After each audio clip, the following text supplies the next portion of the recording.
IoT topology is shown in the figure. Figure depicts generic topology of IoT. Means generic means this is baseline. We need not to stick such things. Some is skipped and something could be added as per the applications, whether it is open application, whether it is a specific application, whether it is highly secured application, whether it is financial application, depending upon its complexity, its addition of various components could be done. There are two things. One is IoT device that we call thing.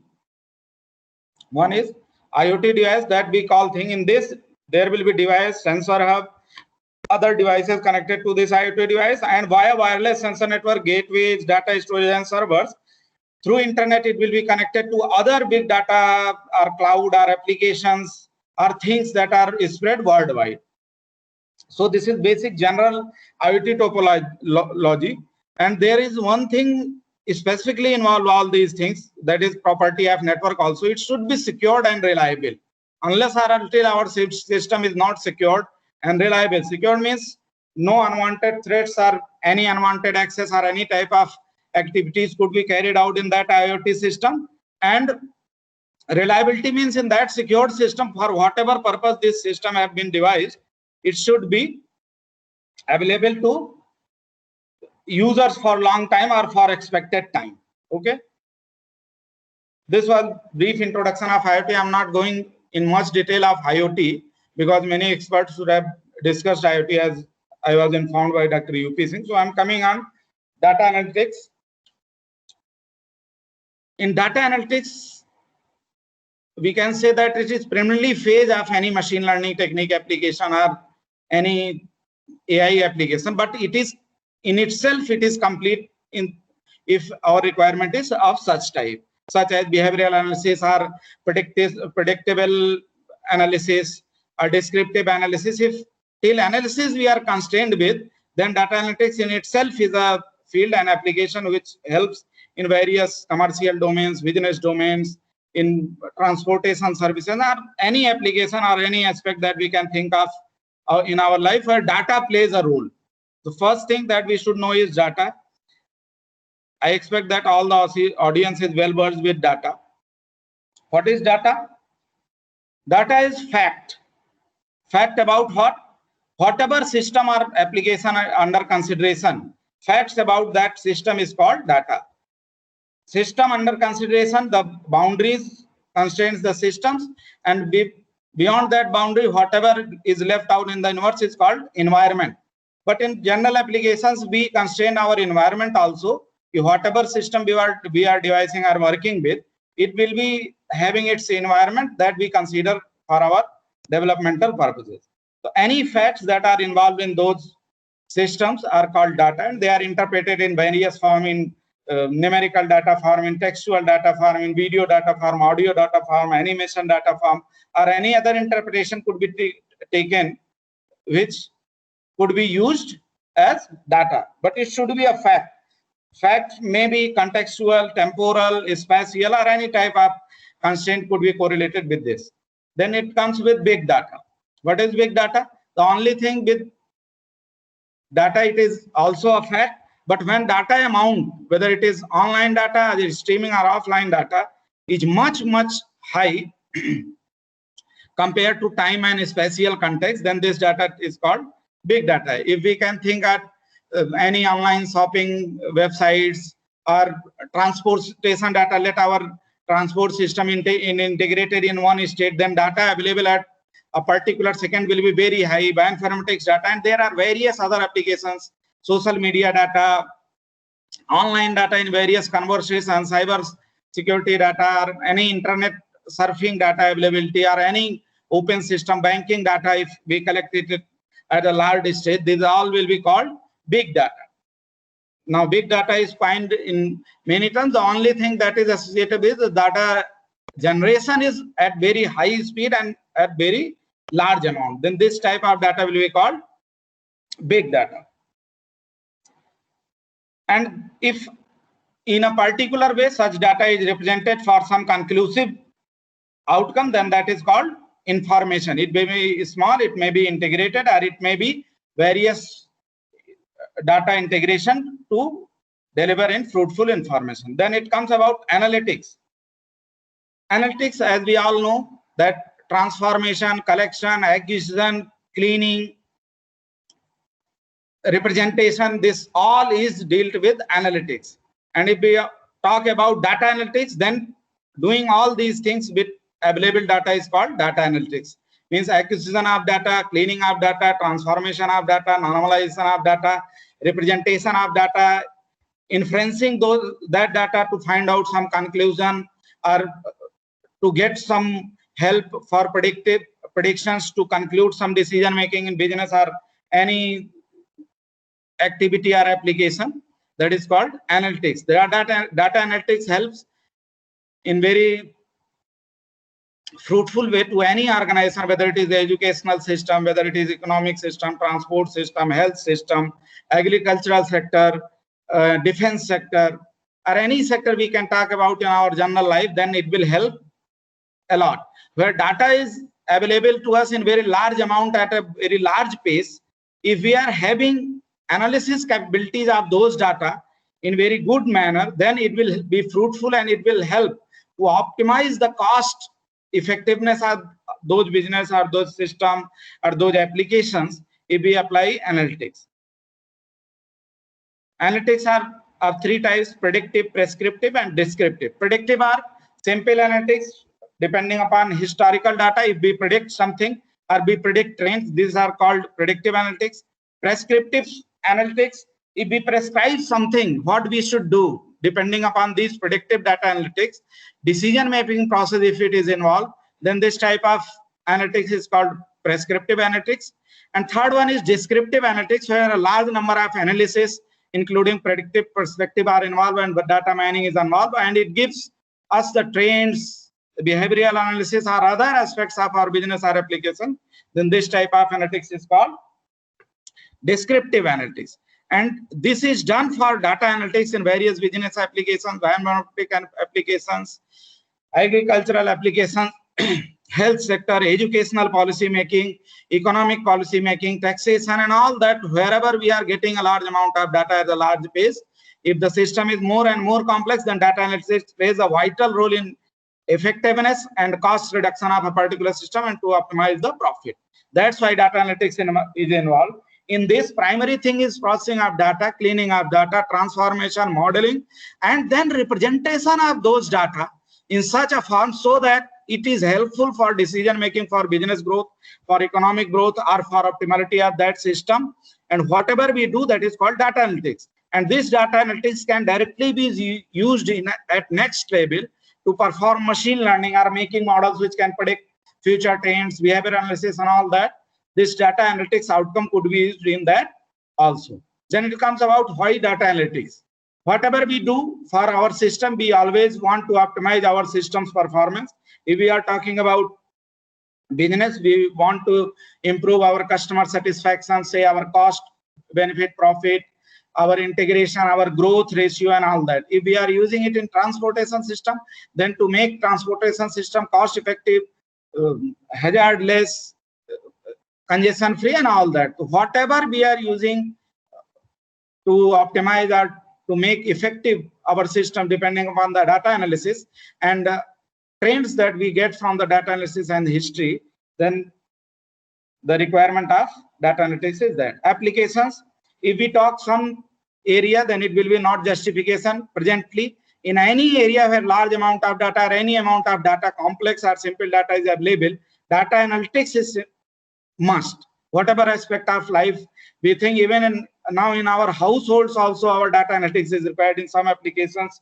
There are some applications which manages your weekly groceries automatically. It sends message to your grocery store. They put their grocery store to your location site. And now IoT applications are being under trial and are being developed in household scenario also, where automatically, if you are having such type of containers where rice or pulses are beyond level limit, and the sensor is sensing that, okay, if you are having a 5 kg rice container and rice is available only half an kg mark till half an kg mark, it will directly communicate through sensors and your IoT setup to your grocery store depending upon availability and requirements.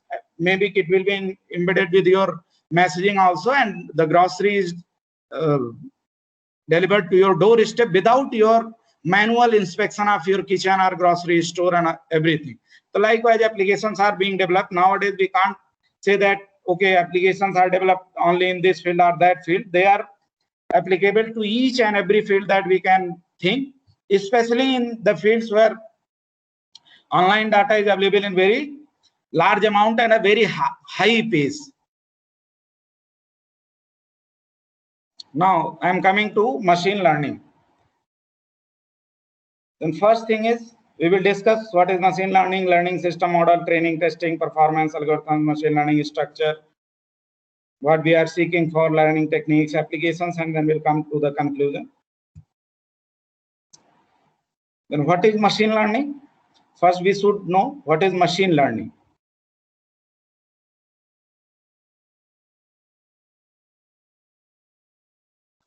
Anyone from a speaker can tell any definition beyond these three? A description. You can't say definition, or can say description. Anybody from the participants? Please. Hello.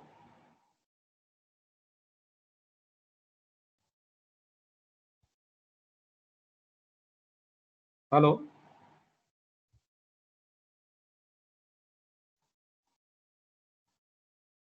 Am I audible? Yes, sir, you are audible. Okay. So let me continue with this.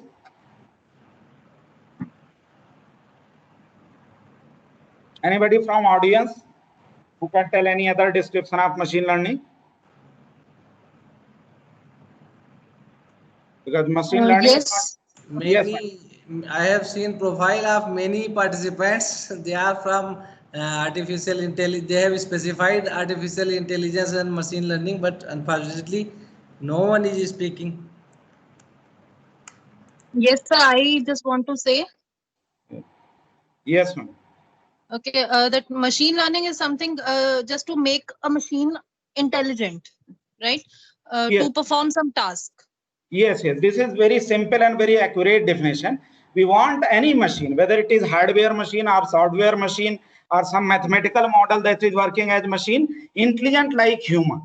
Simply, if we don't know mathematical definition and whatever we are elaborating in description, this is whatever I think personally, best definition. Machine learning is to make a machine intelligent or to make a machine learn so that it can behave intelligently, somehow like human, but not exactly like human, because making machine to intelligent, a rationality factor is incorporated. Human is not rational.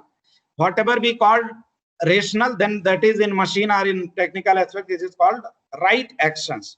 Making machine intelligent, simply, the madam has given very good definition. And whenever I suggest anyone to give definition of machine learning, this is complete definition.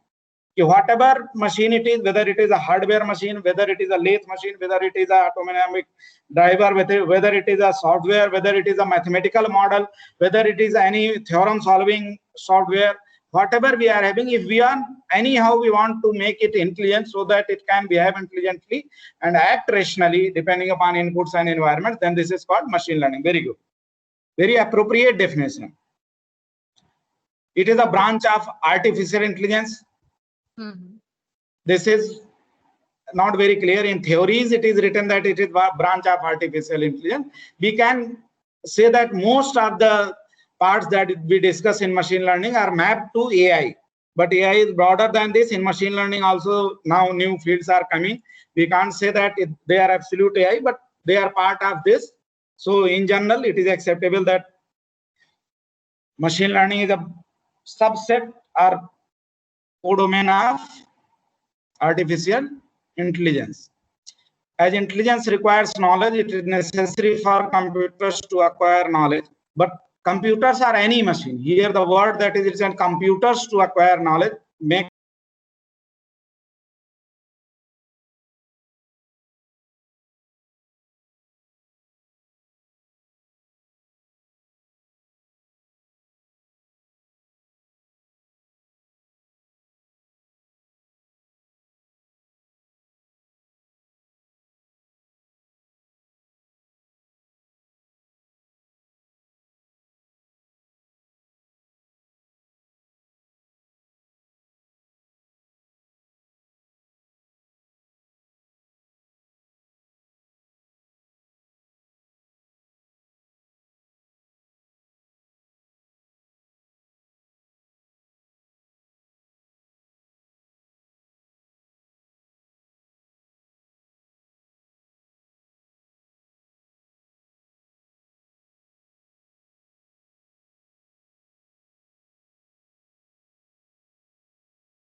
Sir, you are not audible.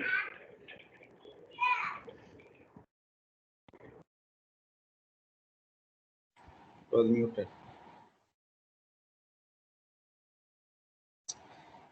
Am I now audible? Yes, sir. Learning, Yes, you are audible. yes. Learning system model. This is simple representation.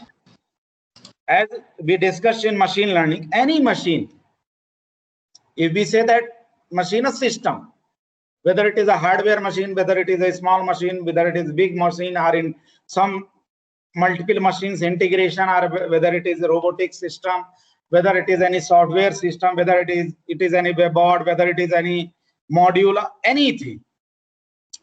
If it is learning, then only it could be called an intelligent system. There is a fine difference in intelligent and smart system. Smart system are once made with certain smart functionalities, and they are called smart system, but they are not having the ability of learning on their own. Like we purchase our smartphones, they are smart enough. Various applications are embedded in those phones, but they are not self-learning, or they are not learning models. They are automatically learning something and they are upgrading their softwares, or they are upgrading their functionality. So that system is called a smart system, not intelligent system. Getting my point? What is smart system? It is behaving smartly, whatever embedded in it. We can say sometimes may be confused with intelligent, but the learning component in that is missing. That's why this is called only smart system, not intelligent system. And when learning component is there, whether it is adaptive learning or static learning or some dynamic learning incorporated, or learning by a time interval or spatio-temporal learning, then that system is called intelligent system or intelligent machine. Simple learning system model is shown here. From environment and within the system, input samples are available to the system. System is trained to learn those input samples or to those patterns. And this learning, at what level this learning is expected, till what level? It's not absolute learning. It's up to our desired level. We can't make a machine which can learn absolutely, because it depends upon various applications, data, domain, environment, whatever algorithms you are using, whatever techniques you are using, and many other aspects are involved in training or making a machine learn. We can't say that a machine is absolutely learned. That's why we have to set some threshold, and that threshold is our desired threshold for various systems or for various applications. So we can't say that a machine is absolute learnable. No, it depends upon for what application you are doing and what is your desired level of its learning. If your desired level of accuracy is up to 90%, and it's not absolute also. If your desired level is up to 90%, then if machine is learned which can predict up to 90% accurately, then that is its learning. But if our expectation is up to 95%, then its learning will be more complex. If our expectation is up to 99%, then more complex. If our expectation is lower, then it is somehow comparatively simple. So what learning level is required by a machine model, it depends upon your application and complexity of the system. Say if we are making a machine for our medical applications, say some surgery application, then if the system is made for orthopedic surgery, then its accuracy requirement will be different. But if the system is being modeled for neurosurgery, then its accuracy will be much more higher compared to orthopedic surgery. And if a system is being made for agricultural prediction, then it will be much simpler compared to the surgery system that we are modeling for our purposes. So, threshold is dependent upon application, whatever application the user, the modeler is expected, and whatever performance, desired application and task and performance is expected by the user. It depends upon that how much training or learning you are doing for your system and how your system is performing after training and learning. We will discuss training and learning in detail later. But whenever we say that a machine is trained, Then how we will learn that a machine is trained and it is performing up to our level of expectation? The technique is to test it. And by what we test it? Generally, we avoid to use input samples for testing. Those have been used for training. We use new set of known samples with tags or with its outcome, and then we make our testing process with the trained system. We can make one-fold testing, multi-fold testing, multi-step testing, or balanced testing, or recursive testing. Anything we can perform.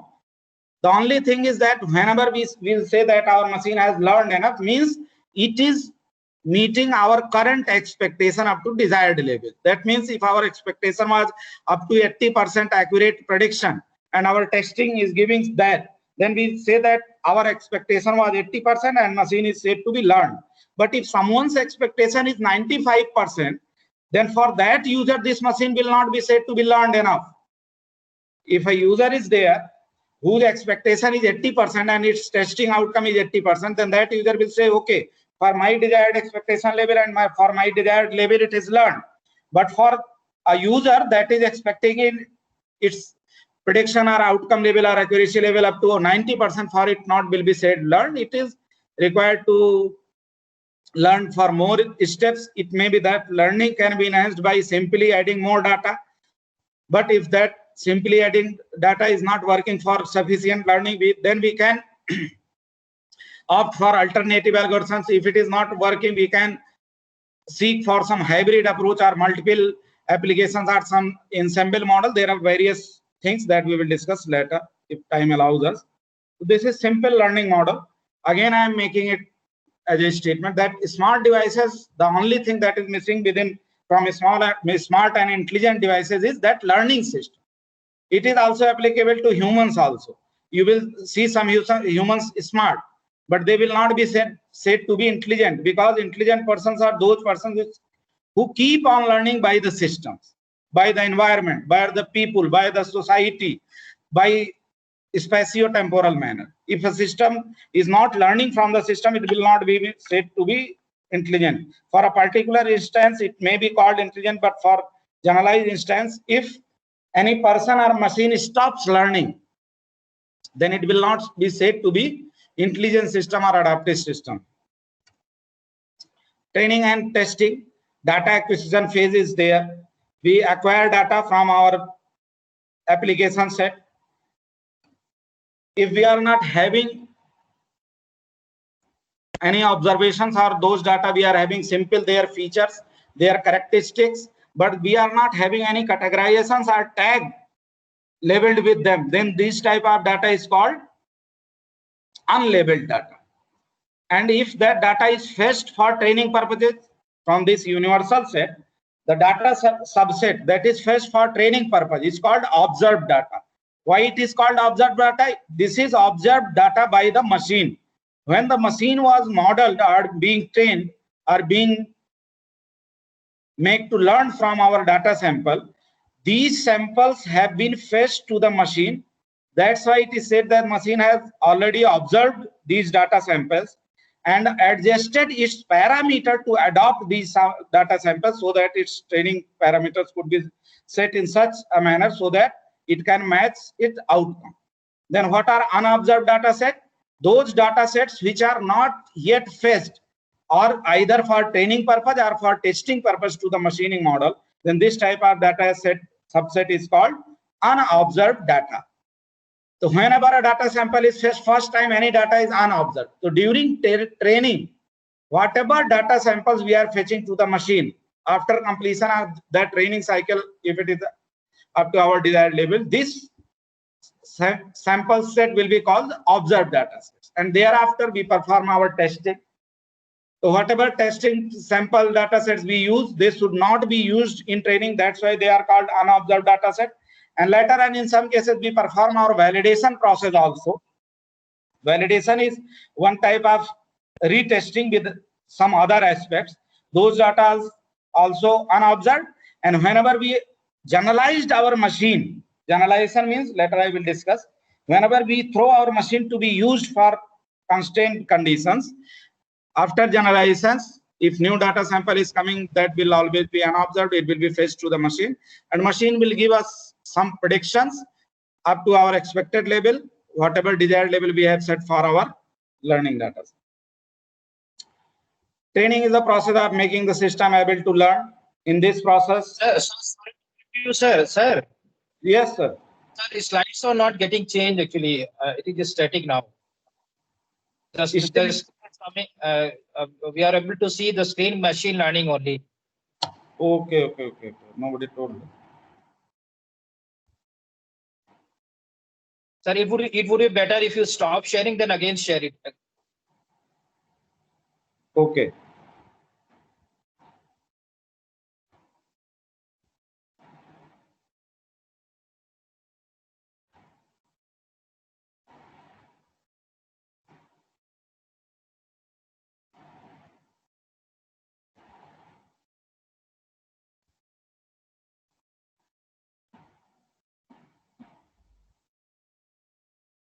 Is it visible now?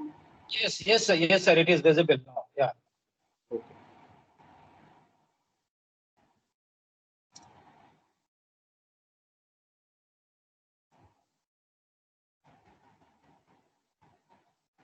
Now it is visible?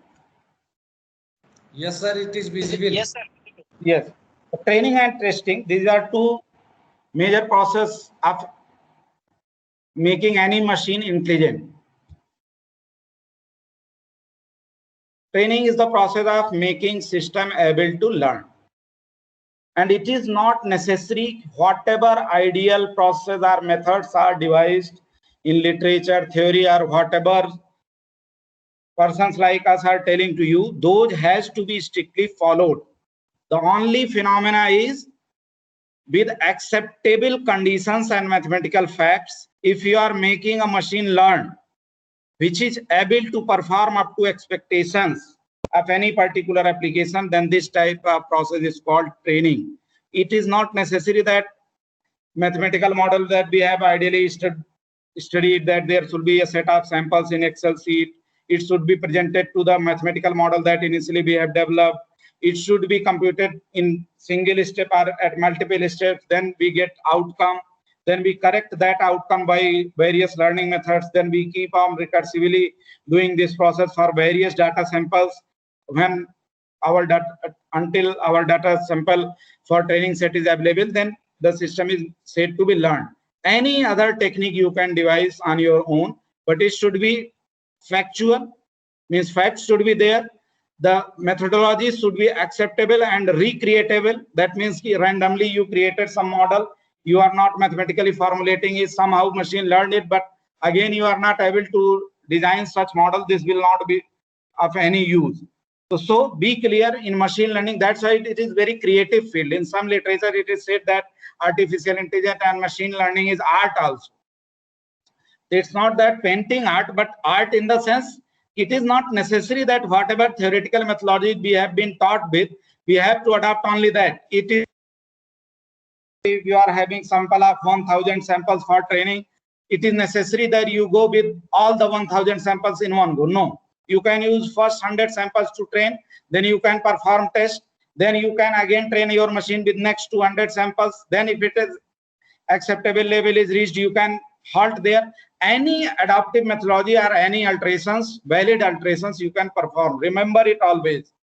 It is not necessary that if someone is saying that, okay, 5,000 data samples are available, then with 70-30 rules, you have to use 3,500 data samples for training and 1,500 data samples for testing. No, it is only a suggestive form. There is no evidence that this will work always appropriately. You can start training in a single bunch. You can start multiple step training. You can start your training with smaller sets of data, randomly generated data sets, randomly generated samples for training, block of samples or subsets of samples for training. Maybe 3,500 training data sets are available, but it is not necessary that whenever you are training your model, you use all those 3,500 data sets. No, it is always customizable, and it depends upon the modeler, individual modelers, how intelligently and how appropriately they do their training steps. There is no any strictly defined methodologies for this.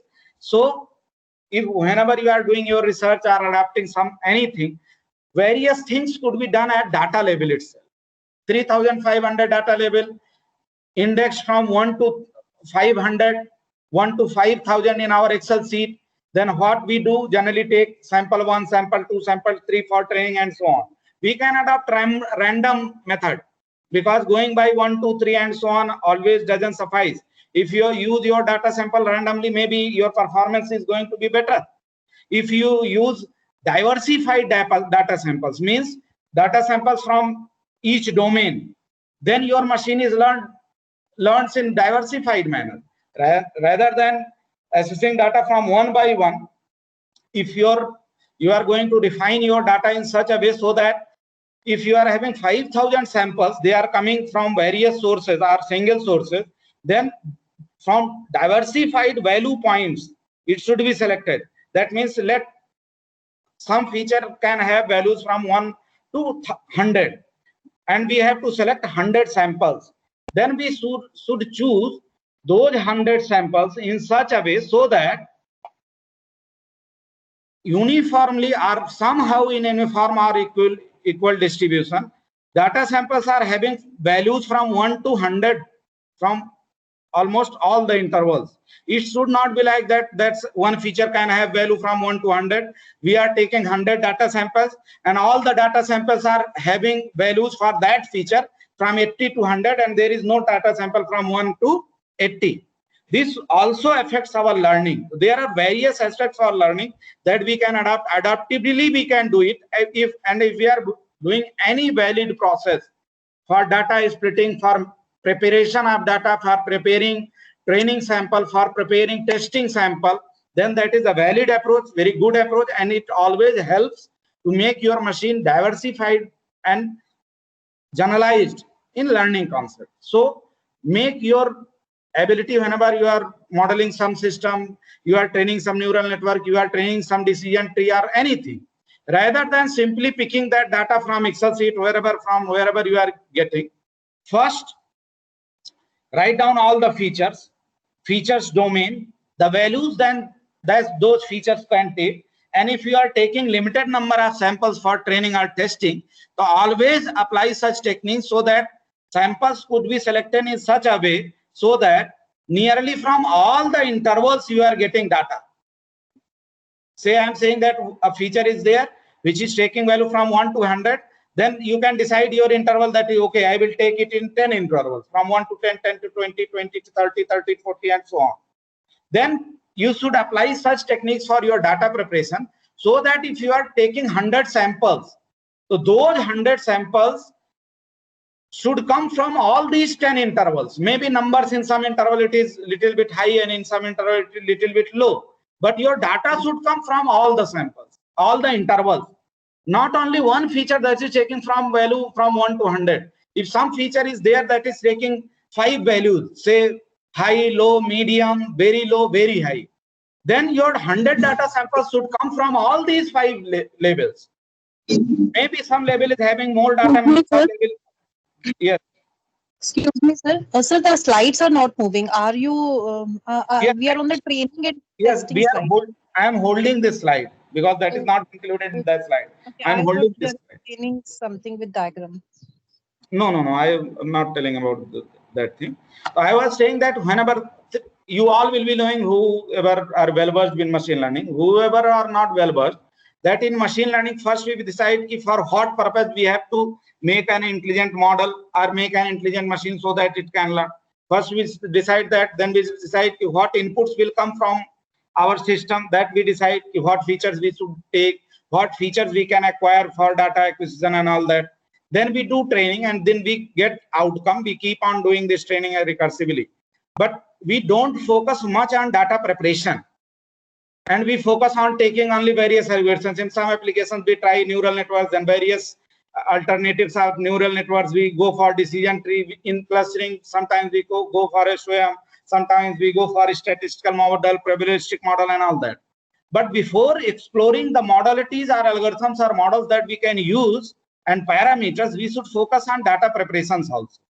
If we are deciding 20 features, first we have to decide from what will be the domain of that data feature system, the range of that features. And we should always try to take data samples for training so that our data sample is uniformly distributed. If it is not uniformly distributed, the problem of overfitting or biased learning will come with the machine, and it will not work up to expected level in diversified environment. Training set and testing set come from the same distribution. We all know it. Need to make some assumptions or bias. Sometimes we do so for our purposes, like in anomaly detection, outlier detection, and various applications. We purposefully do this. So first is preparing the data. Second is to decide what learning techniques we are going to use to train our model. And then our model is staged to be trained and tested. And then we try to explore the performance of our machine. How we will check whether our machine is trained up to acceptable level or not, or if for same application 2 models are being built, then how one can compare that which model is better and which model is inferior to in comparison. Then there are various performance measures, and there are various factors that affect our performance. As we said, the first thing is data samples, how data samples are well prepared, how analytics and various data pre-processing methodologies have been performed, how from all the intervals or uniform distribution or almost balanced data set have been devised. Then it comes about what model for that particular application, compatible model we are choosing that or not, what initialization of parameters for that model we are doing, what type of learning rate or training rate we are deciding, or what type of, if say clustering, or how we are going to initialize our algorithm, how we are going to update our parameters in while training that algorithm, whether it is supervised, unsupervised, or reinforcement. There are various factors that affect our performance. These are data and data sources, how you are preparing your data, type of training that you are providing, various parameters that you are deciding for your training algorithm. And sometimes it is also important that up to what level initial background or initial knowledge or contextual knowledge is available to you, so that you can choose various parameters of machine to that. If you are having some background knowledge or contextual knowledge, then you can build your machine in to learn in better way, or can initialize your parameters in better way. And if you are having no idea, you are just moving in black box, then any random initialization within valid range could be done. Then it comes about what type of feedback system during training, as well as during testing, as well as during validation, as well as during generalization you are having for your models. This also affects your performance. Then majorly learning algorithms. After all that, first you have to decide how you are going to data preparation for, what methodology for training you are adopting, what background knowledge you are having, what type of feedback for various mechanisms you are having, then what type of learning algorithm, compatible learning algorithm, and parameters you are using for devising your model. These all affect our performance of our machine that we are trying to make intelligent by machine learning methods. So there are 2 important factors. First, modeling that we do. Modeling means deciding features. In that it comes data preparation, feature selection, dimensionality reduction, and after doing that we decide our model, learning algorithm, learning rate, parameters. Then we do our training, learning, and all that, and after that parameters are set up to a level and testings are performed. But after modeling and doing that machine, that okay, this machine has learned up to an acceptable level, then second step we can optimize these parameters. And what is optimization? We don't know what will be the best outcome of this machine, but in available constraints or in available resources, whatever betterment we can do for our machine's parameters so that it can perform always up to our expectation level, that process is called optimization. You would have always studied that, okay, fixing parameters to a level. If we have to fine tune those levels, we use genetic algorithms. Sometimes we use particle swarm optimization, or random fine tuning is also part of optimization. It is not always necessary that you use genetic algorithm or swarm optimization or any ants colony algorithm or any such methodology. No, you can manually do this fine optimization. That's why AI is called art. It is not always necessary that you use genetic algorithm in your paper. If you are doing any fine tuning to your model, even manually, by theoretically doing some reasoning or giving justification to your fine tuning, this is acceptable. That's why AI or machine learning is called art also. It is not necessary to always use genetic algorithm. If by experience or keep on modeling, or you are having deep view of that system or closer view of that system, at cognitive level, behavioral level, if you are having that system, you can still fine tune that machine learning or model, and that is acceptable, always acceptable in optimization. And whenever we model these complex system like robot system, autonomous driver, their parameters not always optimized with these traditional techniques. You can get idea, okay, if a parameters value is should be 0.953, then you can get this idea, okay, around 0.95 this is performing well, or around 0.9 it is performing well. But after that, maybe your genetic algorithm is not going to give that fine-tuned parameter value. You can adopt any manual or any intuitive method to set those parameters so that the performance of your machine or the machine learning is optimized. Okay. Then it comes about algorithms, means learning algorithms or training algorithms that we use. So it also depends, success of machine learning system also depends on algorithm. Only depends on algorithm, it is not written like that. The success of machine learning system also depends upon algorithm, means it starts from data. What data you are taking, what features you are selecting, how data values are being interpreted, how data is being cleaned, how refined data is being fetched to the system, how dimensional reduction is being done, how balanced data city is used in training and testing. After that, you decide what learning algorithm in that particular context has to be used, and any machine learning, how intelligent is. Success means whatever your desired task and desired level of accuracy is. If your machine is meeting that level, then it is called a successful machine learning system for that particular user. And that success depends on algorithms also, what algorithms you are choosing to make your machine learn. Algorithm control to search and find build knowledge structure, all of you know that. The learning algorithm should extract useful information from training samples. Obviously, training means if a learning algorithm sets its parameter by extracting useful information or patterns from various data samples being presented to it one by one or in a stream manner. Orthogonal algorithm is chosen based on environment, application, and the factors. This is always true. Whatever algorithm is chosen, it should not be chosen in a way that it is more fascinating.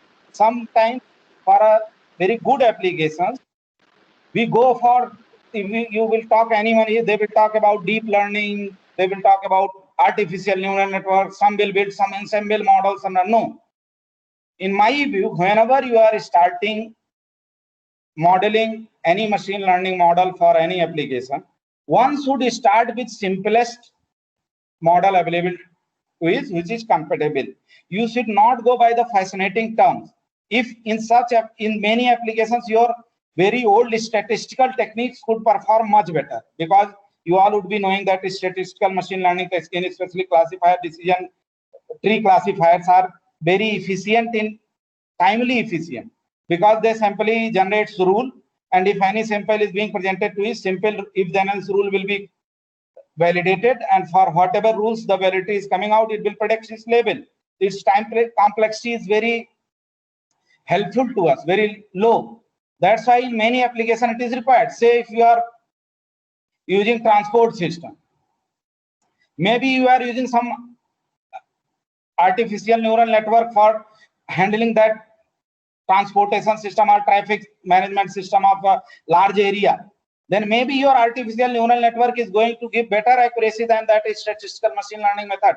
But will it be useful for that system? No, because if its computation time is 2 minutes for a particular module, that bulk data 3 minutes, the computation time can't be tolerated with that traffic need.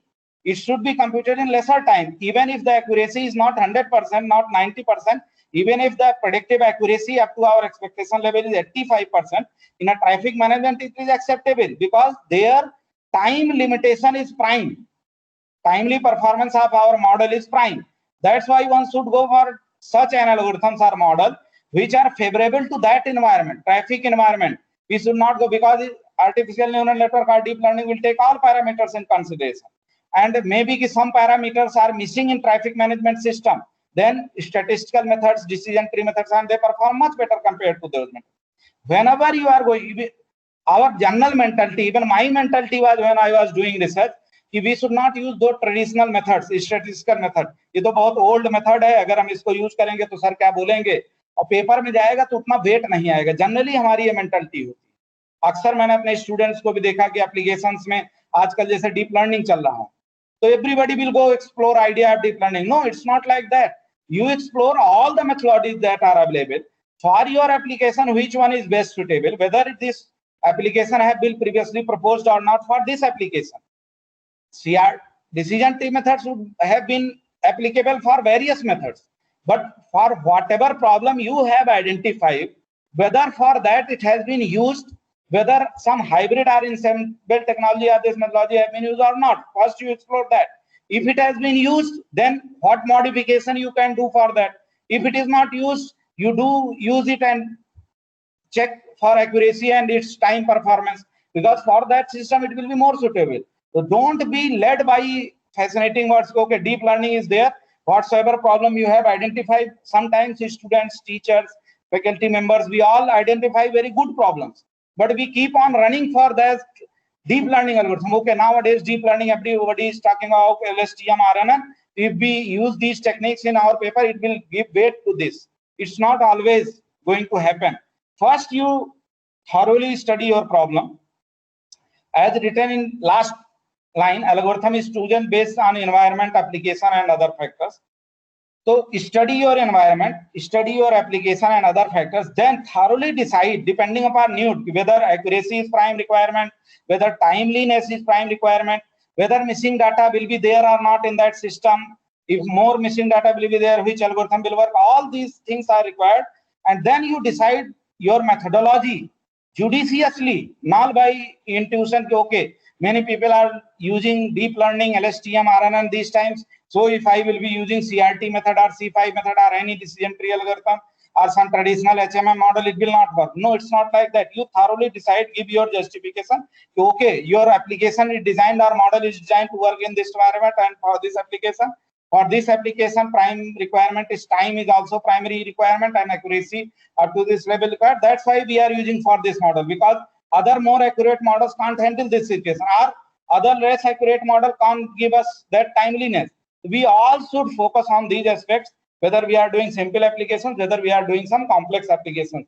And by my experience, I can tell you, in many applications, when I was in NIT Patna, one work was, my colleague was doing work on wireless sensor network applications.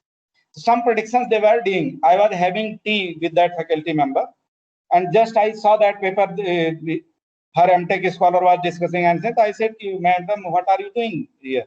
उन्होंने बोला कि इसका, अगर आप लोगों में से wireless sensor network के कोई होंगे तो उनको ये पता होगा कि एनर्जी ऑप्टिमाइजेशन करना है, कम्युनिकेशन करना है, और उसमें कौन से नोड एक्टिव है ये हमको सेलेक्ट करना है, या कौन सा नोड कितना एनर्जी देना चाहिए सेलेक्ट करना है. तो जब मैंने पूरा स्टडी किया तो मैंने कहा, मैडम इसमें तो आपका एनर्जी रिक्वायरमेंट, टाइमलीनेस और स्पीड बहुत रिक्वायर्ड है फायर प्रोटेक्शन के लिए, और स्पीड रिक्वायर्ड है. फायर प्रोटेक्शन में हर सेंसर के पास एक टाइम पे ही फायर लगे, ऐसा तो है नहीं कि जितने सेंसर्स, अगर जंगल में मान लीजिए सेंसर लगा दिए गए तो किसी एक तरफ से फायर कैचिंग होगी या मल्टीपल प्लेसेस से. तो आप सबको एक साथ सारा डाटा लेके परफॉर्मेंस करें, वो जरूरी नहीं है.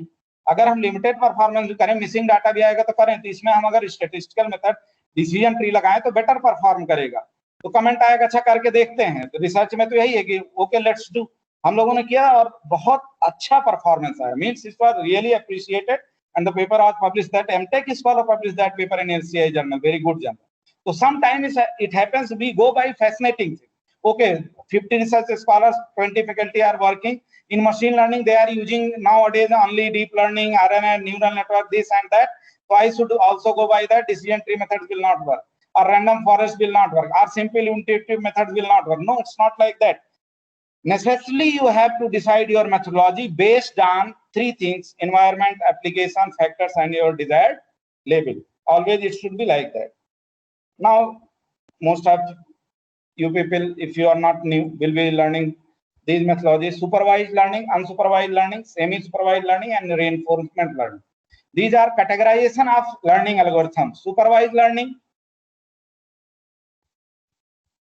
machine models are algorithms that requires tagged data while training. Tagged data. Tagged means labeled data. Labeled means, okay, if we are saying that there are 5 labels of something, let we are predicting CBRT of a patient, and CBRT is being predicted in 5 labels, and this will be decided by us, by the system, in what level you are going to predict severity of a patient. And you are having patient data, and your label is level 1, level 2, level 3, level 4, level 5, are very high, high, low, medium, very low. Sorry, very high, high, medium, low, and very low. Let these are 5 labels. And if you are tagging those patients with these labels while training your model, then this type of learning or training will call supervised learning or supervised training. Means this tag of those patients should be fetched to the machine, and whenever machine predicts and adjusts its model, it compares its predicted level to the actual level, and if actual level to the predicted level is matched, then parameter modification will not be done, or slight modification will be done. And if that level matching or desired matching is not found, then parameter adjustment will be done for parameters of the model. Actually, this is called training.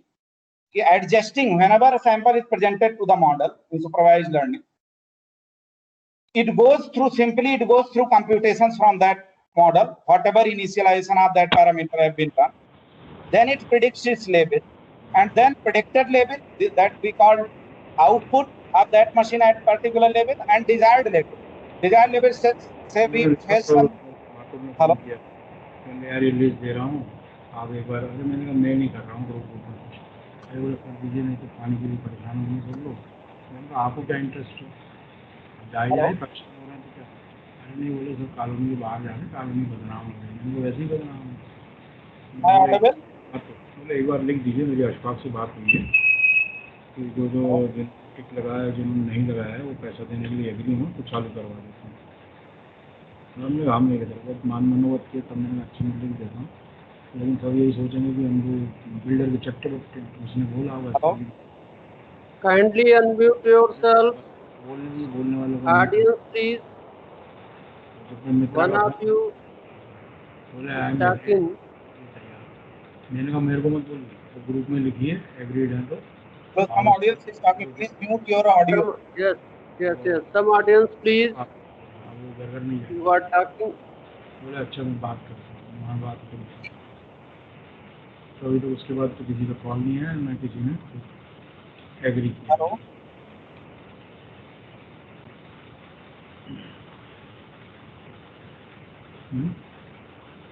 Hello, tanker कितने दिन पिएंगे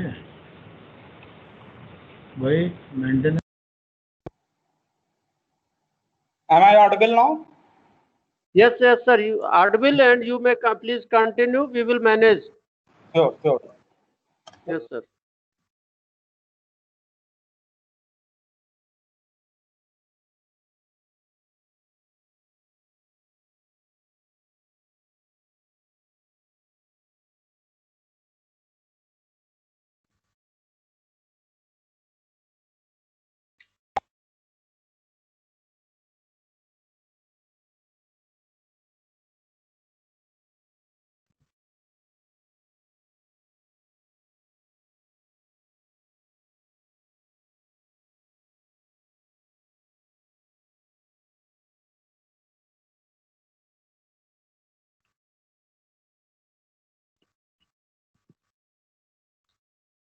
Tripathi sir, you may please continue।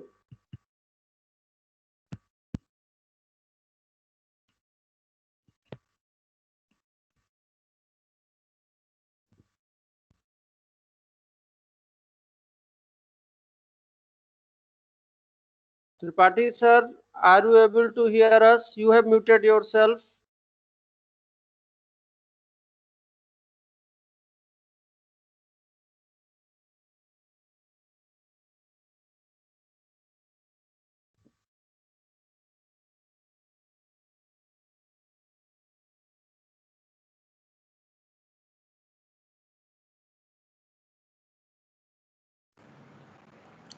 Sudhakar Tripathi sir, are you online? He is online and he has muted himself. By mistake, we feel that he has muted himself.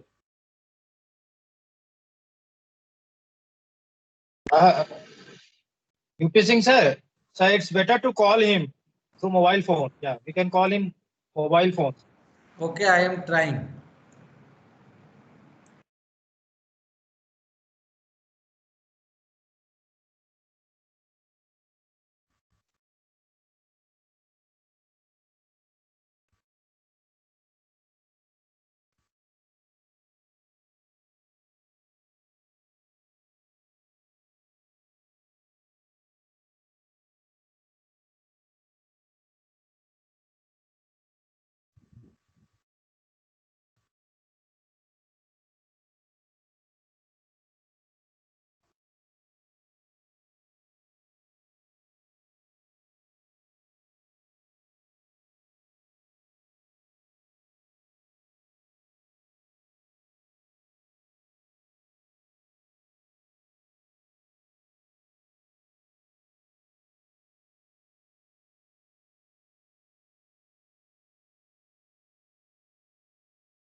He is feeling some network related issue and he is trying to connect. He will be with us within few seconds.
Welcome back, sir. Okay.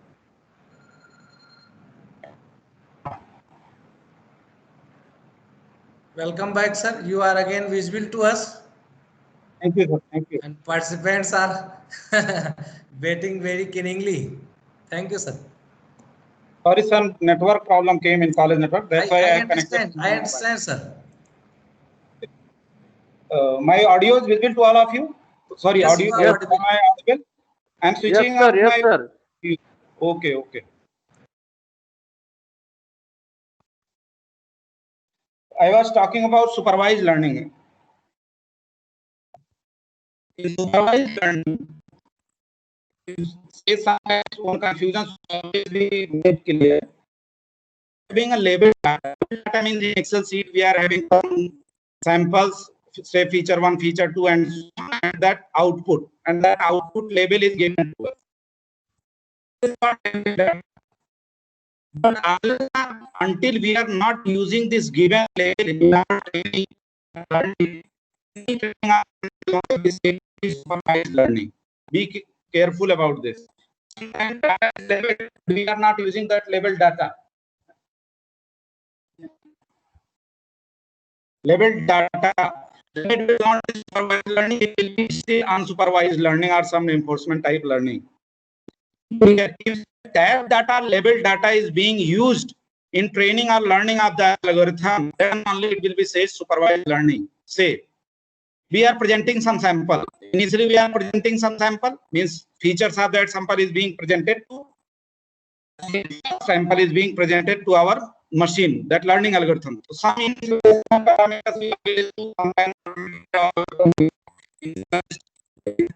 default parameters. It will simply perform computation and for that sample some label. Let that sample's actual label is label 5 and predictive label is label 3. So that actual label is its output D, if we denote it with D, and that computed output is O. Then error will be defined with D difference O.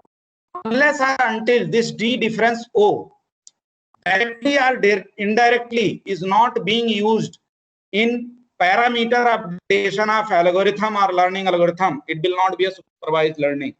I was saying that many times when I take classes of BTech students, they generally ask how we can, by seeing its formulation error rate or parameter updation, say whether this algorithm is supervised or not.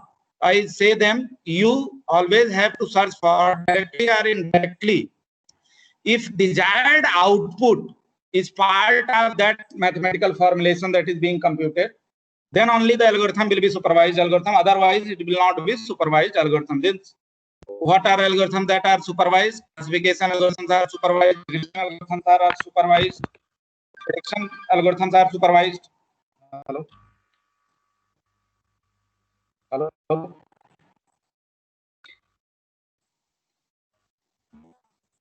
Classification means label tagging we give.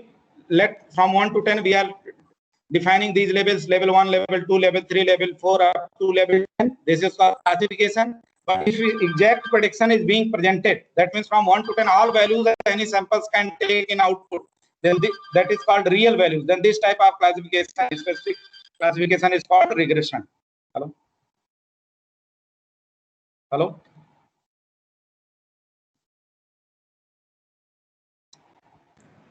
Yes, sir, you are audible. Sir, just hold for 15 seconds.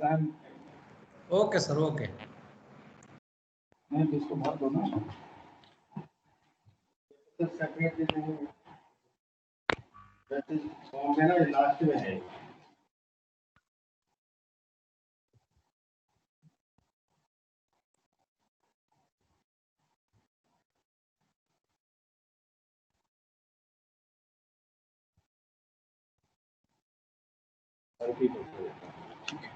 Okay, so this type of learning is called supervised learning. These are some numbers mathematical formulations. So these are simply samples could be taken from any real number dimensions. If say D is dimension, then that dimensional data is taken for a sample from that real valued, or it may be text or anything. And that YN is output, it is from that real labeling, and for that labeling from 1 to any number of labels and will be given. That is taken. And in supervised learning, prediction, classification, regressions are there. Predictive analysis, and we should be always in machine learning algorithms. Whenever we say that, okay, this supervised learning or training algorithm is performing its accuracy, it's not absolute accuracy. In each and every instance, it will be true or false. 100 samples, then in there is possibility of getting 80% accurate, 80%. But this is not necessary that only 80 will be detected accurately. It may be more than that. When we are going to analyze our machine, it may be more than 80.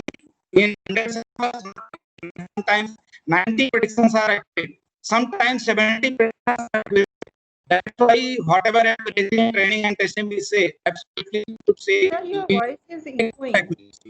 Hello? Sir, your voice is echoing. Echoing? Yes, sir. Breaking also. Voice is breaking also. Yes, sir, it is also breaking.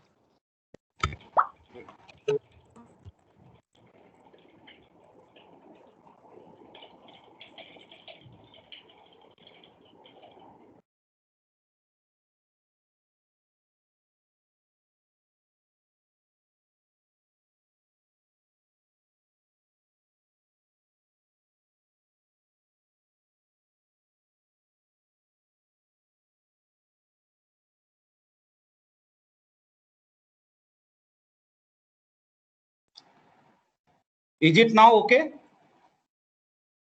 Yes, sir. So I was saying that ki very much why I am talking about these small things, because many times when we in real time application, just taking some lecture and listening lecture and throwing some idea somewhere is very simple. But whatever we say, let someone is saying that okay, accuracy of this mathematical model or machine learning it has done is 80%. What does it means? This is not absolute accuracy. This is predictive accuracy. What predictive accuracy means? In general, this term, in general, this machine will predict 80% accurate samples. But it doesn't mean that it can't predict more than 80 or it can't predict less than 80. Maybe if we are presenting 100 samples at a particular instance, in that 100 samples, our machine, the same machine whose predictive accuracy we have rated to be 80%, it can predict 90 samples accurately. Then for that instant, its accuracy is 90%. Sometimes it may predict 70% samples accurately. So predictive accuracy, whenever we are talking about accuracy of any machine learning algorithm, it is not absolute accuracy. It is always an predictive accuracy. One thing we can always do by various testing, we can rate our machine for a minimum level. Exceptions will also be there even then also, but for minimum level we can perform 1000 testing for various diversified sample, and in worst case if we find that its accuracy at any particular time is not going below 70%, that way we can rate it like that. But still we can't say that absolutely it will be accurate at 70%, because this accuracy is for all the samples that are being presented, not for a particular sample. Because for a particular sample, so prediction will either be true or false. Be clear, it will not be 80% true. Say some samples level is predicted 4. So either it will be true prediction or false prediction. It can't be that it's 80% true and 20% false prediction. It will be either true or false. But if you are presenting 100 samples, 80% times it will predict accurately. This is what predictive means in machine learning. So this supervised learning is labeled with this, then we present our machine learning with unsupervised learning. In unsupervised learning, that level is not fetched for training purpose, even if it is available. Sometimes in some data sets, the labeling of that data set available, but we want do training by unsupervised method, then skip that level from training algorithm. Training algorithm will not use that desired level, means it will not know the desired accuracy, but it will keep on reducing overall error in our sample. That's why they find out closeness within samples, not tagging up that sample. This type of learning is called unsupervised learning, where known tags or known outcome is not presented to the machine for learning or for updations of its parameter. This type of learning is called unsupervised learning, means no any error signal will be presented with desired output. It will be presented with various signals, errors, comparative errors, reducing square root error and all that, but it will not be presented with desired output. Any such learning will be called unsupervised learning, and the ultimate goal in unsupervised learning is always to reduce global error. Global error means overall error for all the samples from which it is being trained to form some groups or to form some clusters or to predict some outliers. Overall errors should be reduced, comparative errors. That's why desired output will not be part of its signal.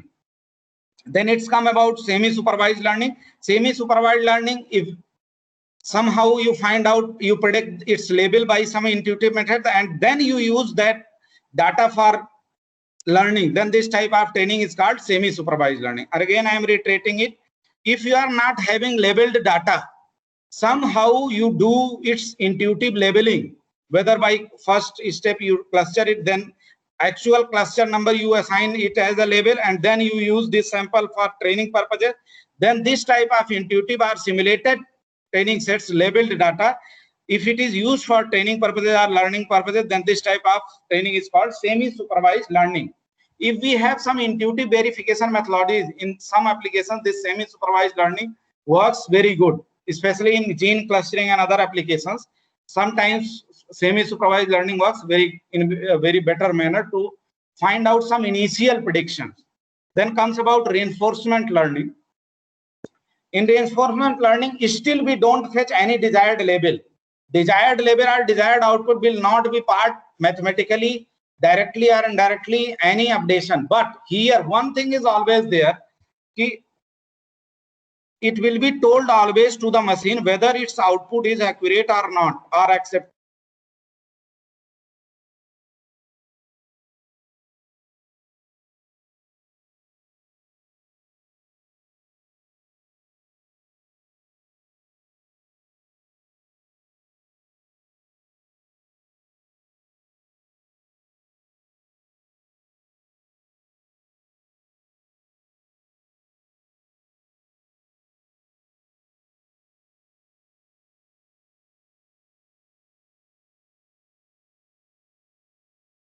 You are not audible.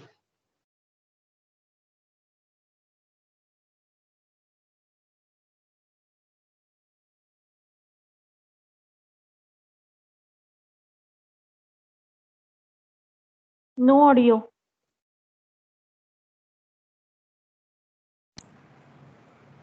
Sir, you are not audible.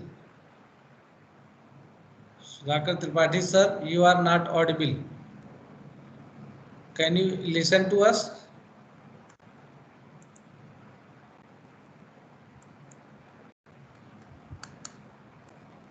Sir, can you listen to us? I think there is some network related problem. Actually, this is rainy season in the particular area. In my area also there are a lot of clouds.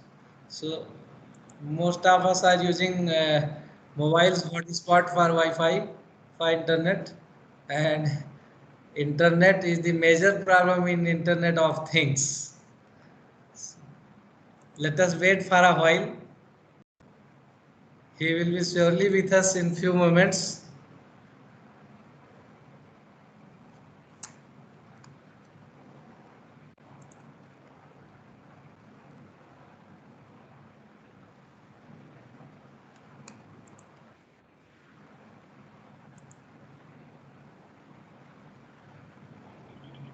Sir, please enable chat box so that we can put. Due to network problem, he got disconnected. He had again sent the request, and I allowed him. Yes, sir. You are audible, sir. We can see you. Sudhakar Tripathi, sir, you are visible on the screen.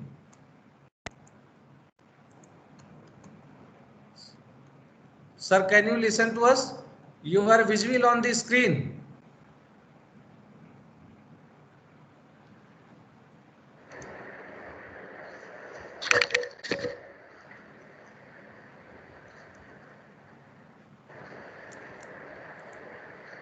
Sir, can you listen to us? Please unmute yourself. Hello sir, आप दिखाई पड़ रहे हैं उस पे हम लोगों को, अनम्यूट कर लीजिए। ओह अच्छा, एक बार हम म्यूट ऑल कर देते हैं, फिर से ट्राई करिए।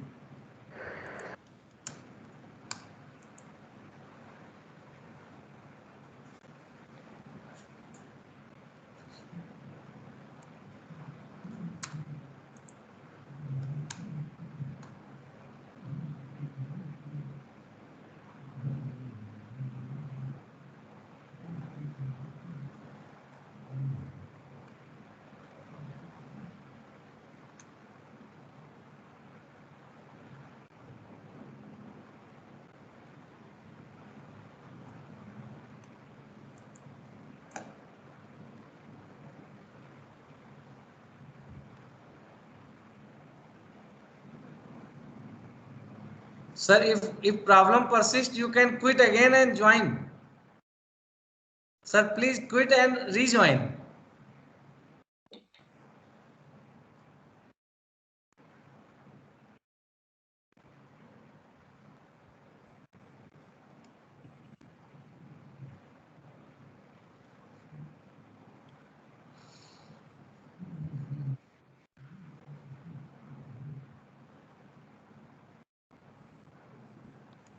Hello.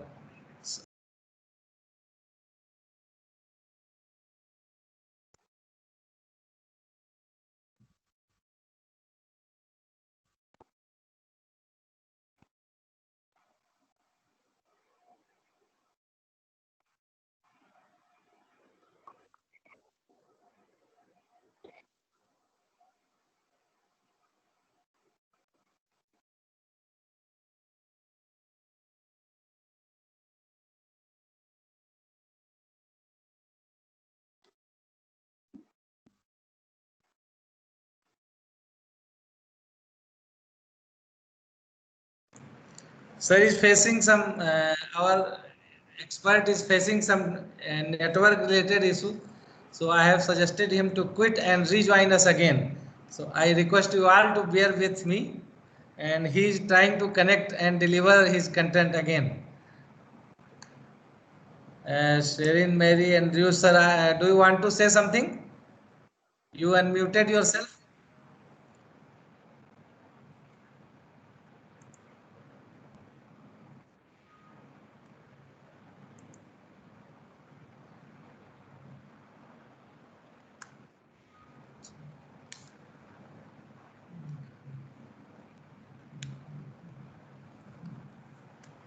Yes, sir.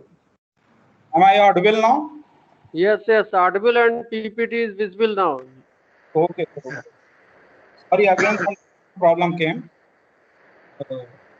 You all people have heard till semi-supervised learning or not? Till unsupervised, we have learned. Semi-supervised in between. Yes, sir. We are in. Unsupervised learning, I always tell that whenever we general definition is okay. Ki somebody, if you ask what is supervised learning, he will say that learning in teachers present. It's not like that. Whenever we are using that known data set, desired output in training signals or learning signal or directly or indirectly in updation or parameters of model, then this type of learning is called supervised learning. If we are not using or that is not available to us in training or learning of our or updating parameters of our machine learning algorithm, then this type of learning is called unsupervised learning. It is used in clustering, the feature detection, dimensionality reduction, outlier detection, sometime in forensic, all that application. Then it comes about semi-supervised learning. Semi-supervised learning is whenever we are not having actual labeled data, but somehow we are going to label some data either by some predictive method or intuitive method, or we do some clustering and then we assign those cluster numbers as actual labels to that data samples and use that data sample for training some classifier.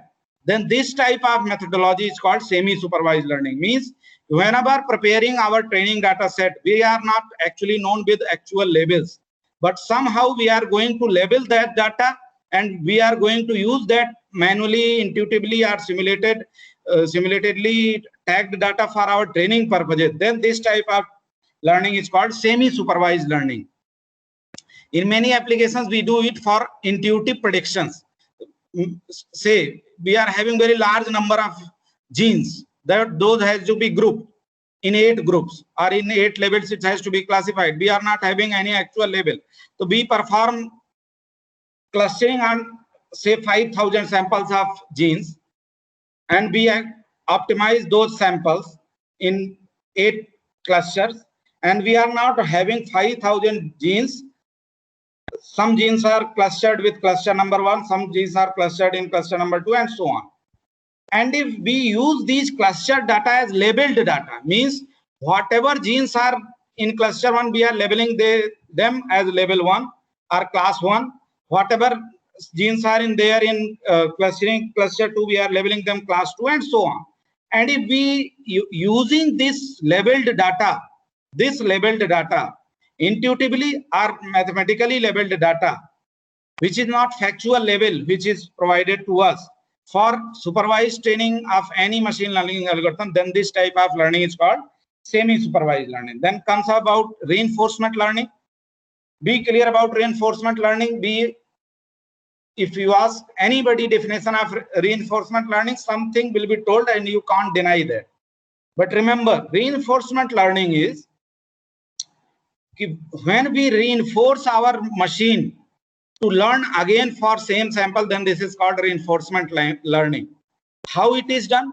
We don't provide desired label. Say some sample is provided to the machine, it computed some output. Our computed output is O. Then in supervised learning, we tell the machine that no, known output is D, and error that is persisting in your prediction is D difference O, and you have to update your parameter in such a way so that this D difference O is compensated. This is done in supervised learning. In unsupervised learning, we don't tell, either we don't tell D or we don't tell whether this output is accurate or not. We present sample, we get O, and we again compute our error and we adjust our parameters so that all errors are reduced, comparatively reduced. But in reinforcement learning, if we get output O, we don't let it know desired output D, but somehow we tell it that, okay, this output is not acceptable. That means mathematically we have to set some threshold, set some technique to tell our machine to know whether its output is true or not. So we don't let our machine know D. Okay, your output is wrong and actually is D. We don't let machine this know. We do this in supervised learning. But in reinforcement learning, we tell only machine that, okay, if you are giving output O, this output is not acceptable. That means you have recorrect your parameters for this output. But we don't tell the machine the D. Means D is not directly used anyway, in any way, directly or indirectly. But some mathematical model or mathematical thresholds are defined in that machine, so that machine can know whether its current output is correct or not. And it is told whether this output is not acceptable or acceptable. Accordingly, it updates its parameters while learning. Then this type of learning or training is called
So the same problem is coming. No audio.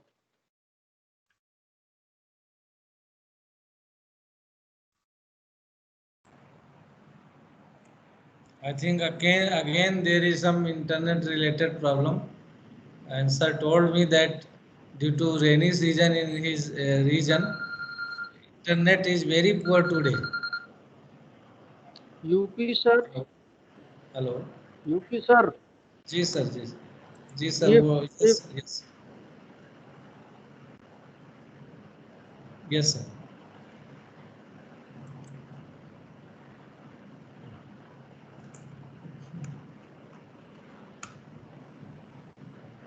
Am I audible? Yes sir, you are audible. Yes sir. Yes sir. So that is called reinforcement learning.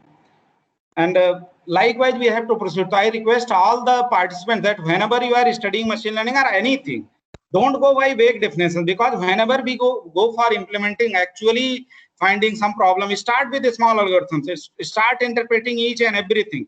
Start customizing all possible possibilities for your system. Then you can go ahead. Now some samplings are given because I am running out of time, so I will frequently cover, and whenever it will be necessary, I will stop on the algorithm. Is pictorial representation of supervised learning, unsupervised, and reinforcement semi-supervised. In supervised learning, clear-cut boundary or rules are provided to us. Whenever we are having a new sample, we can decide to which particular level it belongs. In unsupervised learning, we are having ready groups, and we find out closeness of the groups to a particular sample, and we assign that sample to that particular group. In semi-supervised, some not appropriate boundary, but some predictive boundary we are having, and we go with that approach. Supervised learning, whatever I told you, first data is presented, data refining is done, data analytics is done, feature selection is done, then machine learning algorithm labels are decided, and then recursive training goes, and unless or until our expected level of training is met, we keep on training our methodology. Once it is trained, we go for testing, and if testing is appropriated, if validation is required, we require it, and then we generalize it. Similar things are performed in unsupervised methods. And then generalization. Generalization means whenever we have done we are done with training, testing, validation, and all the expectations, optimization, then we provide it to be used by the user. To be used by the user means now we have constituted our machine, we are providing it to user to be used for new samples, and that user can use this machine for new samples for predictive analysis or predictions of their data sets or samples to find out labeling or for clustering or for regression analysis or any analysis. That is called generalization. Some generalizations are adaptive and some generalizations are static.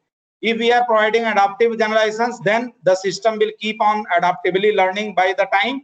And if we are providing static learned machine, then its learning after that point of generalization will not be done. It will perform whatever it had learned till the time. So generally, smart systems are that static type of learned, fixed rule learned systems, and more intelligent systems are adaptively learned systems. In this slide, generalization, various aspects of the generalizations are discussed, nothing else. I will be providing this slides to Dr. UP Singh and he will share this to you, because nothing very personal in this slide. Components of generalization error, bias, variance, underfitting, overfitting, this all we have to deal with.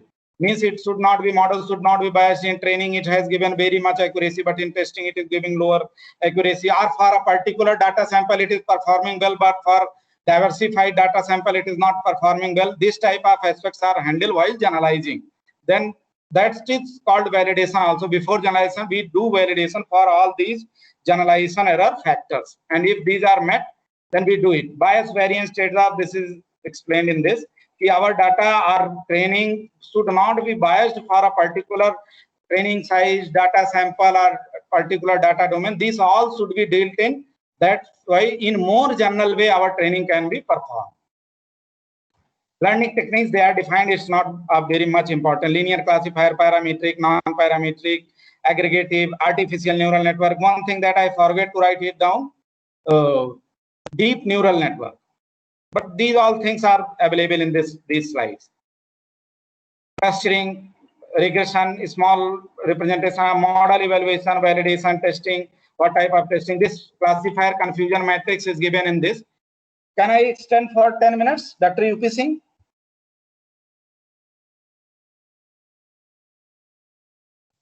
Hello? Harish sir? Yes, sir. Can I extend for 10 minutes or I have to wind up? Was you are asking? Yes, sir. You can extend if network allows you. You can extend. For 5-7 minutes, I will take just small things I have to tell. Then I will wind up. Okay. Okay, sir. Okay. This confusion matrix. Whenever I studied first time, I don't know how much you people have been familiar with this. I was very confused. This confusion matrix makes always one confused. True positive, false negative, false positive, true negative. We keep on talking about this. And if you are seeing here, C1 not C1, this is given. And when we see this matrix, we suppose that only two classes are there, whether it belongs to C1 or not. So how we can find out this true confusion matrix 5 for a classifier which is classifying, which is not a binary classifier, but it is a 5-class classifier? Anybody of you getting my question or not? In this confusion matrix, true positive, false negative, false positive, false negative is given. C1 not C1, this is given, means ultimately two classes are given. Then how we can construct this confusion matrix for a classifier which is not binary classifier, but it is 5-class, 10-class classifier? For those type of classifiers, how these confusion matrix would be made? Anybody from the audience?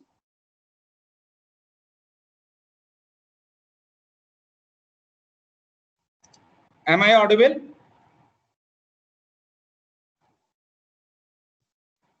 Yes, Am I audible? You are audible, and I am trying to understand the matrix. This is true positive. This matrix is given confusion matrix. That is very clear. That is very clear. Actual classes, predictors classes true, and its negative is false. And then this is just conversion matrix. An example of confusion matrix. I am trying to understand that what is this. Okay, so I am letting you people know.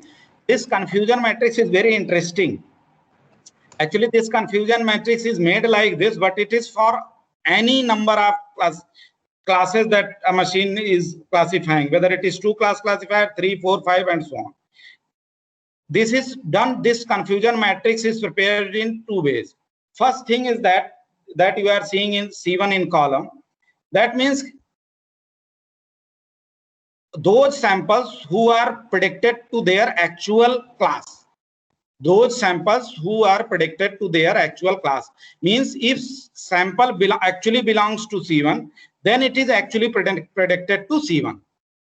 And if C1, our sample actually belong to C1s, it is not predicted to C1s. Means we present actual class of samples to machine while learning. Say it is predicting those samples in 5 classes, class 1, class 2, class 3, class 4, class 5. Say one sample is belonging to class 1. If it is being predicted to class 1 itself, means its class is C1 and it is being predicted to C1, it will be true positive.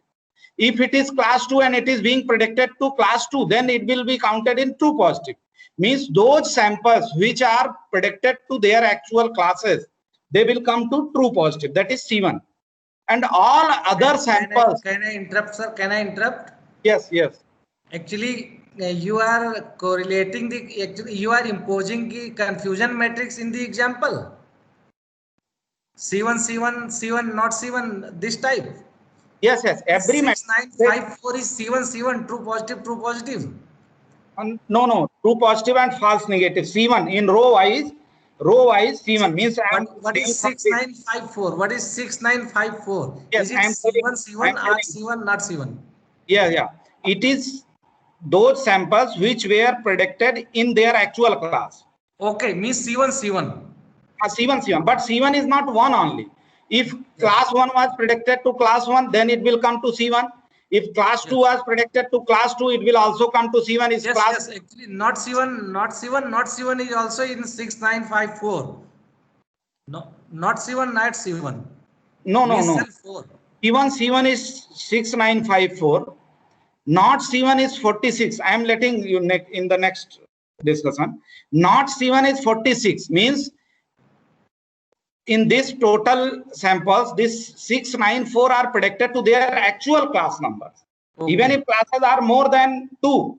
Sometimes when I saw this confusion matrix while I started machine learning, I was confused. Okay, this much confusion matrix is given only for 2 classes. No.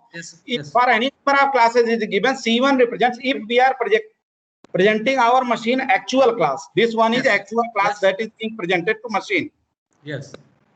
If we are presenting that actual class to the machine and C1 that true positive will be, if true values we have presented to the machine, then true positive will be all those values who have been predicted to their own class. So that I said C1 means the actual class is projected. Yeah. Sure. I couldn't. Yes, that I referred C1 means C1 from row and C1 from column. That I said. Yeah. And if we are going for this definition only, then only we will not be confused. Otherwise, for any other definition, we will always be confused. Now it is clear. Now it is clear. Yes. Okay, Similarly, for not given. No. It was very much required to interrupt because sometimes it creates very much confusion. Seeing this confusion not only for 2, what is C1, not C1. So this is very necessary to be clear about it. And thereafter, once you made this confusion matrix, simple formulations are there, interpretations you can go on your own. Accuracy, true positive, true negative upon all the samples. Error rate, false positive, false negative upon n. Total number of samples if it is represented by capital N, all the samples. Sensitivity, true positive by positive. Specificity, true negative by negative, and so on. Precision, true positive upon true positive plus false positive. Recall, true positive upon true positive plus false positive.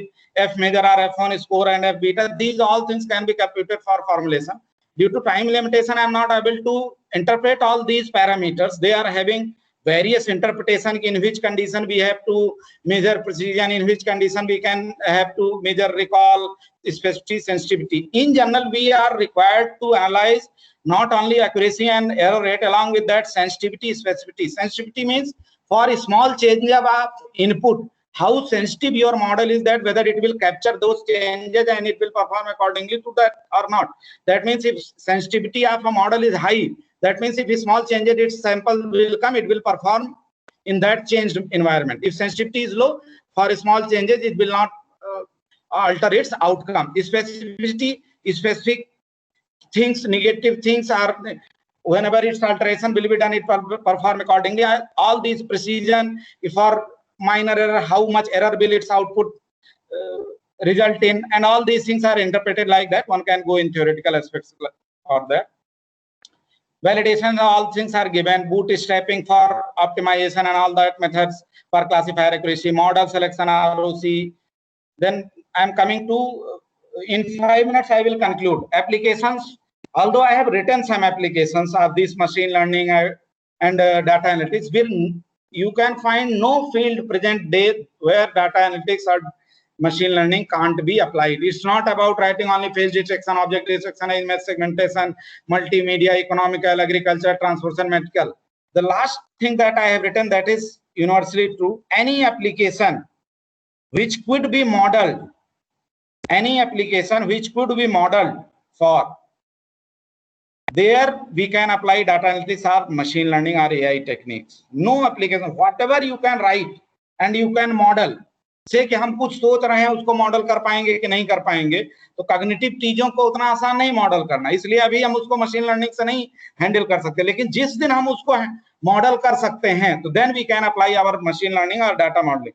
तो whatever system you find that okay, you can model this application, any mathematical model or hardware model you can apply data analytics or machine learning methodology. Why IoT and machine learning together?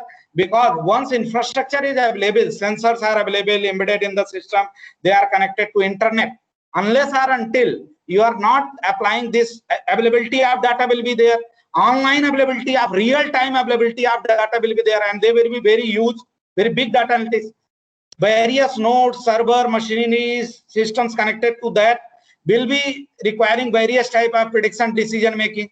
Without applying these machine learning techniques, IoT is only integrating those systems and getting real-time data to the various servers. Thereafter, only prediction and analytics. Without analytics and machine learning, decision making or predictive analysis could not be done.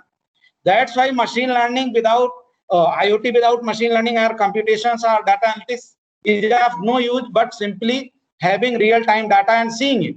But if you want to perform some conclusions, some decision making, some profit making or optimization or upgradation or usability of your system in much better way, data analytics and machine learning comes in next way. Industrial internet, Google driverless car, you all know that IoT is there, but thereafter various machine learning, neural network modules are there to take input from the environment. Sensors, via sensors they take input, then various machine learning, fast machine learning algorithms for various tasks are performed, then its controls or decision making is done for driving the car.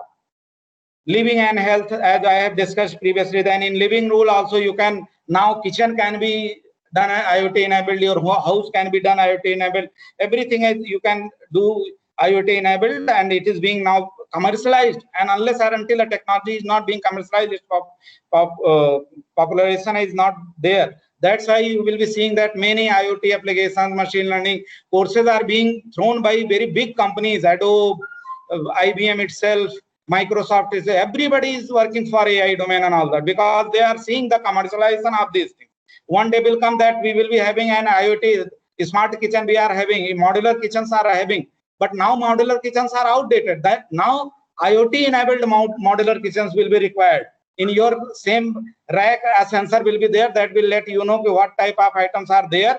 It will list automatically, and whenever an item is below a threshold level, it will automatically prepare a list and it will be sent to your grocery store and will be delivered to you. This type of things are going to come in our daily life.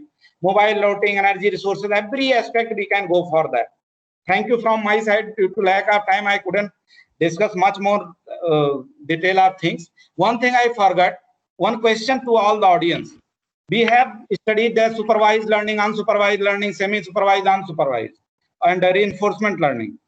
I have coined the term deep learning also. Can anybody of you tell which type of training or learning is performed in deep learning algorithms? supervised, unsupervised reinforcement, or semi-supervised? Anybody from the audience? Anybody from the audience? My question is, which type of learning or training is performed in deep learning algorithms? Supervised, unsupervised, semi-supervised, or reinforcement learning? Anybody from the audience? I think there is no one. Unsupervised learning, I think, sir. Actually, when I see this term deep learning, and that we started using 1 and 2 years ago. Actually, names have been heard very well before, but actually implementing deep learning, then it comes that it can be any type. Deep learning is a modality. Deep learning is the modality key in various steps for big data sets and automatic learning. It could be supervised, it could be unsupervised, it could be reinforced, it could be semi-supervised. Whatever methodology you are devising for it. It's not like that, like in artificial neural network. Ultimately, it is an artificial neural network. Neural network can be trained in supervised manner, can be trained in unsupervised manner, or can be trained in reinforced or semi-supervised manner. So we can't say that, okay, this is only supervised or semi-supervised or enforced. That's all from my side due to limitations. Thank you, sir. Thank you, sir. Thank you. Thank you for your consistent positive approach in this tough time. Even in internet was unable to distract you, and you have taken some extra time, and lecture was very much interactive. You always try to interact with audience to bound them. Thank you. Thank you, sir. Thank you. And I cordially thank to our participants also for patience for listening in this time. And I think sir has interacted well with our audience. If there are any query, you may please continue. Yes, yes. Participants, please mute oneself and ask the question directly. Yes, any queries or suggestions also?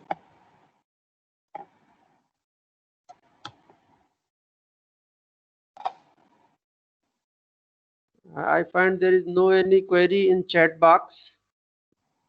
And hopefully you have interacted well with participants. That's why there are not there was a question in chat box, but sir Yes, has yes. already answered to that question without asking the question. It was Okay, okay. question came very earlier in the lecture, Okay. and after before concluding lecture, sir has answered that. So I am not in mood to recite that question. Okay, okay. That's the beauty of this lecture also, that the question has been answered. So finally, if you all allow us, we can leave this meeting for today. And thank you once again. Thank you, Professor Sudhakar sir. And by next day, we will meet at scheduled time, that is 10:30 for next